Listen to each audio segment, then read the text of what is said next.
Listo. Listo. Ok, bueno, buenas tardes a todos. Em, Aquí voy. Bueno, mi nombre es Laura García, trabajo para GAP Colombia desde Barranquilla.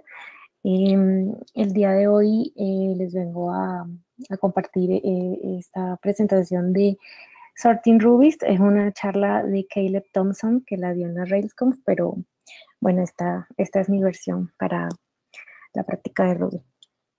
Em, Vamos a hablar más o menos, no sé si recuerdan de la universidad algunos, todos los métodos de ordenamiento que hay para los algoritmos. Entonces, la idea es analizar qué es lo que hace el método sort de los arrays en Ruby, que bueno, es algo que usamos a diario, a seguido, y no siempre nos detenemos a pensar como, bueno, ¿y cómo se están organizando? ¿O qué está pasando ahí en ese método que puede ser un poco eh, costoso en cuestiones de rendimiento, ¿cierto? Entonces, la idea es analizar los algoritmos más comunes o más populares y ver con cuál es el que trabaja Ruby, o sea, cuál es el que estamos usando normalmente. En mi caso, yo lo usaba y la verdad, pues no tenía ni idea qué era lo que estaba sucediendo ahí. Entonces, bueno, vamos a compararlos por medio de el Big Notation, la Big O Notation o complejidad. No sé si tal vez alguno lo recuerden. Si han leído papers o analizado algún argumento en algún libro o una referencia así un poco más formal. A veces colocan esta anotación a un ladito explicando cuál es la complejidad o eficiencia del algoritmo que se va a leer o que se va a utilizar. No es más que eso. Eh, la letra que lo representa es la O. Y pues bueno, más o menos qué es. Aquí les voy a dar dos ejemplos. Bueno, voy a hacerles la aclaración. La charla era bastante didáctica, entonces al hacerla remota para mí fue un poco complicado. Espero que la logren entender. Pues el chico lo hacía en el público, con tijeras, con cosas. Bueno, aquí voy a tratar de explicárselos así. Entonces, tenemos dos casos. Aquí el de la izquierda, lo que vamos a hacer es recortar una hoja de papel, ¿cierto? Ahí vemos las marcas. La idea es sacar 4 pedazos en la hoja de papel. Hay dos formas de hacerlo. La primera forma de la izquierda es hacer 4 recortes. El primero sería, pues, de esta punta a la mitad, de la mitad hasta acá, y bueno, hacer los 4 caminos, ¿cierto? Con los 4 recortes yo obtendría los cuatro cuadrados. En ese caso, ese algoritmo tendría una complejidad de n, o sea, el número de instrucciones me dio el mismo número de resultados. En el otro ejemplo de la derecha, es el ejemplo en el que, por ejemplo, recortamos la hoja por la mitad y ponemos una cara encima de la otra y hacemos otro corte. En ese caso, solo haremos 2 cortes y vamos a obtener los mismos 4 cuadrados. Por lo tanto, esa complejidad es logarítmica. ¿Por qué? Porque obtuvimos el mismo número de resultados, pero en la mitad eh, de las instrucciones. Eso es más o menos las formas, eso es lo que medimos al sacar la complejidad, ¿cierto? La eficiencia de un algoritmo para compararlo con el uno o el otro. Bueno, ahí están. Obviamente el de la derecha sería el más eficiente porque pues lo hizo en menos recursos. Aquí hay un gráfico de más o menos las complejidades que se le asignan a los algoritmos. Como vemos claramente las logarítmicas son mucho más lentas, son mucho más óptimas. Las complejidades que son exponenciales o factoriales como estas son los algoritmos que son muy lentos, muy complejos. Es la forma más complicada de hacer las cosas, digamos. Y este sería pues el de n, que es pues número de instrucciones, número de resultados. por así decirlo. Y la otra notación que utilizaremos para compararlo va a ser Big Omega, que no es más que el mismo Big O, pero para el mejor caso, porque pues siempre va a depender, ese rendimiento va a depender de los datos que estemos analizando. Entonces, Big Omega va a ser la complejidad en el mejor set de datos que tengamos. Entonces, vamos a empezar. El primero es el Bubble Sort. Probablemente lo hayan escuchado antes. El algoritmo lo que hace es comparar los dos datos de un array con el de al lado. Siempre va a ir mirando todas las posiciones y comparándola con el de al lado. Si estamos ordenando, por ejemplo, de menor a mayor, que es lo más común, vamos a preguntar si mi amigo de la derecha es mayor, es menor, perdón, y si es menor, pues los cambio de posición, ¿cierto? Así vamos a ir recorriendo todo el array. Entonces, aquí les voy a mostrar una simulación. Empieza con el 6 y el 5. Como el 5 es menor, va a ser el cambio. Luego va a pasar a los dos siguientes. El 3 va a ser menor, por lo tanto va a haber cambio. Y así mismo con el siguiente va a haber otro cambio porque el 1 es menor que el 6. Y con el 8, bueno, y va a ser la iteración en toda la fila de, esto es un array, ¿no? Son 2, 4, 6, son 8 elementos de un array. Entonces los está organizando, esa sería la primera iteración. ¿Cuándo termina el algoritmo? El algoritmo termina cuando se recorre todo el array y no se realizó ningún cambio. Aquí ahora viene la segunda iteración porque pues obviamente se hicieron muchos cambios. Entonces él va a seguir ordenando hasta que ya no haga ningún otro cambio pues, en el array. Este algoritmo no es de los más óptimos, de hecho es uno de los más lentos, tiene una complejidad cuadrática. El Big Omega es n. ¿Por qué? Porque en caso tal de que se le dé un set, un array que esté completamente ordenado, solamente lo va a recorrer una sola vez. Entonces, ese sería su complejidad y su Big Omega. El siguiente algoritmo es el algoritmo de inserción. Este algoritmo lo que hace es, imaginemos que tiene como una lista de elementos ordenados y los va metiendo, y la de desordenados, ¿no? Que es el array. Entonces él crea como una lista nueva y los va a ir metiendo, pero ordenadamente. Meto el primero y cuando voy a meter el segundo, lo agrego a esa nueva, pero en orden. Veamos la simulación, cómo va a ir trabajando. Empiezo con el número 6 y lo meto a mi nuevo set, pero como está solo, no lo ordeno con nadie. Cuando agrego el 5, si me toca ordenarlo, lo meto primero del 6. Imaginemos que esto aquí es como el set no desordenado hacia allá y el desordenado hacia acá. Como ven, aquí mete el 3, también lo mete en orden. Entonces, ¿qué hace? Cada vez que va metiendo un elemento nuevo, además de que lo mete, ordena el array que ya está supuestamente ordenado. Así hasta que termina. Este algoritmo también es un poco pesado porque como se dan cuenta, no solo hace inserciones, sino que hace muchas ordenaciones para cada vez que agrega un nuevo elemento. Ahí, por ejemplo, en el caso del 2, él compara con prácticamente todos los elementos del array y luego es que lo mete. Ya en la última iteración, pues, queda ordenado. Vamos a ver que termine con el 4. Y listo. Así sería más o menos la iteración del insert.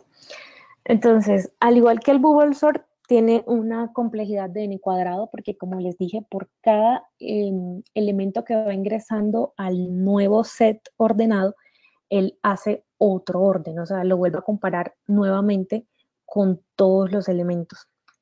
Su mejor caso es nuevamente un array que esté completamente ordenado.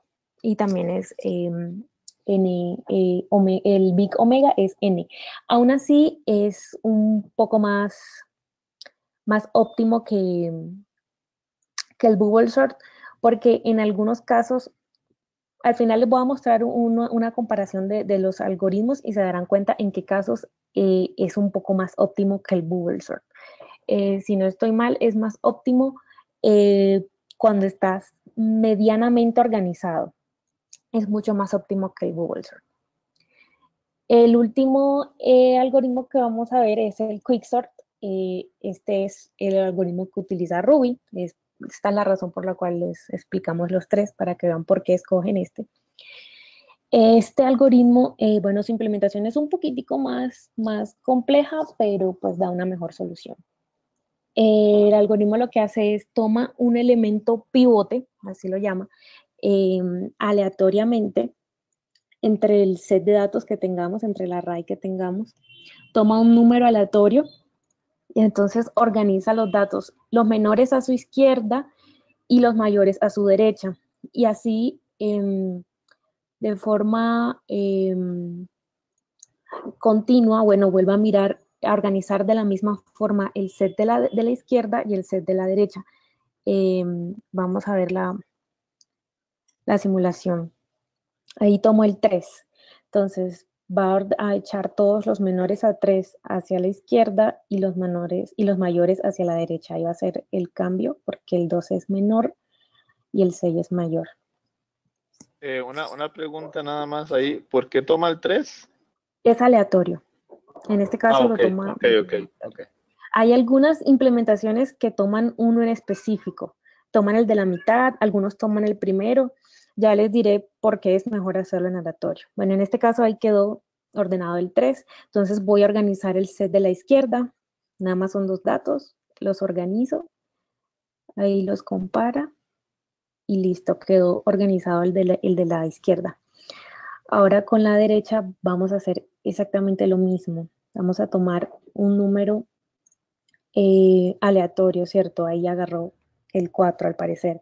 Entonces va a echar hacia la derecha todos los mayores y a la izquierda los menores. Con esa interacción creo que queda listo, pero bueno, él sigue comparando igual. Ahí terminó de comparar, no hay ninguno menor, entonces ya el 4 quedó ordenado. Ahora tomo el 6 aleatoriamente y hacemos el mismo comportamiento. Pasamos el 5 y ahora el 7 con el 6. Ahí también el 7 es mayor, entonces pasa hacia la derecha. Listo, nos queda también un set a la derecha y uno a la izquierda. El de la izquierda es solo un 5, así que pues no tiene nada que organizar. Y termino con el de la derecha, que ya solo tiene dos elementos y queda tal cual. Entonces, veamos la complejidad. El Quicksort también tiene, curiosamente, un n cuadrado, pero su omega es una complejidad logarítmica. ¿Por qué? ¿De qué depende esto? Depende mucho el pivote que hayamos seleccionado. ¿Por qué? Porque si seleccionamos el pivote que nos genera más cambios, pues la complejidad va a ser mayor. Aquí les voy a mostrar un simulador donde podemos ver los tres algoritmos corriendo.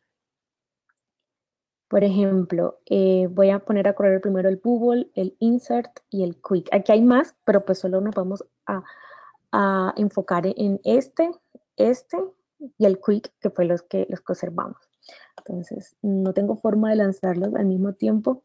Aún así vamos a ver que terminan primero. Miren, el quick ya terminó. El insertion todavía estaba y el bubble fue pues el último. Aún así tengamos en cuenta que mis clics no fueron al mismo tiempo.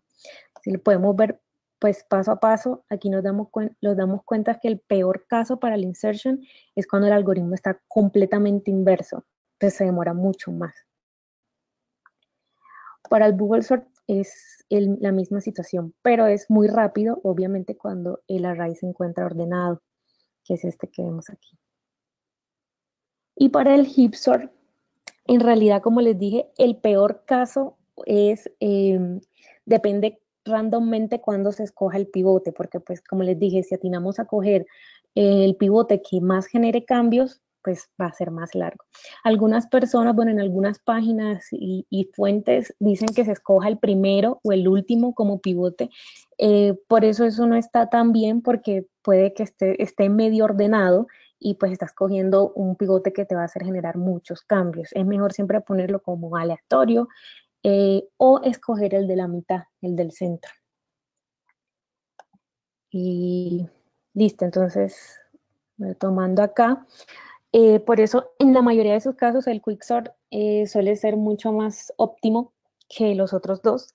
Es esta la razón por la cual ese es el que usa Ruby. Y nada, eso era pues, lo que se trataba la charla, mostrarle qué es el método sort de Ruby, por qué implementamos y por qué las otras opciones las debemos evitar, pues porque no ayuda mucho con el rendimiento. Y listo, eso es todo. Muchas gracias. Laura pregunta, ¿hay posibilidad de uno modificar el algoritmo que usa Ruby para ordenar y hacerlo uno diferente? El bubble sort, por ejemplo. Pues sí, nosotros tenemos la libertad de sobreescribir métodos de Ruby si se nos da la gana o tenemos la necesidad, pero pues no sería como lo ideal. Pues por lo general ellos hacen este tipo de análisis previamente para evitarnos a nosotros todo este trabajo Ok. y solamente usar el método punto sort. Y ya, Solo, y nos solo podemos... haciendo, sí, override de los métodos y clases. Ok, sí, solo un override. listo. Así es. ¿Alguien más tiene No, preguntas? Adelante. sí, estoy un poco ronco, entonces, no, que si sabe cuál es como el algoritmo que sigue Ruby para seleccionar el pivote, si tiene algo en especial, digamos, como para seguirlo por afuera, digamos. No sé, o sea, no he mirado exactamente la solución que tiene Ruby, pero yo creería que es random, pero no te puedo asegurar. Porque es como la mejor solución que siempre se recomienda es usarlo random. Pero como te digo, no te puedo asegurar porque no me puse a detallar la solución que muestra el código de Ruby. Lau, si encuentras por ahí en estos días la respuesta, la puedes compartir en el chat. Sí, claro. Ahí la puedo mirar.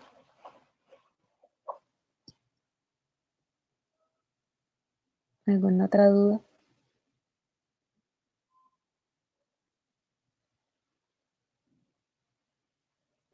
No, por mi lado, no. Ok. Ok. Bueno, muchísimas Estuvo gracias. muy interesante, muchas gracias. No, gracias a ustedes por asistir. Esa es la Muy interesante. Bueno, me Gracias a alegra que les todos. haya gustado. Bueno, Hasta Ahí por luego. allá. chao. Chao.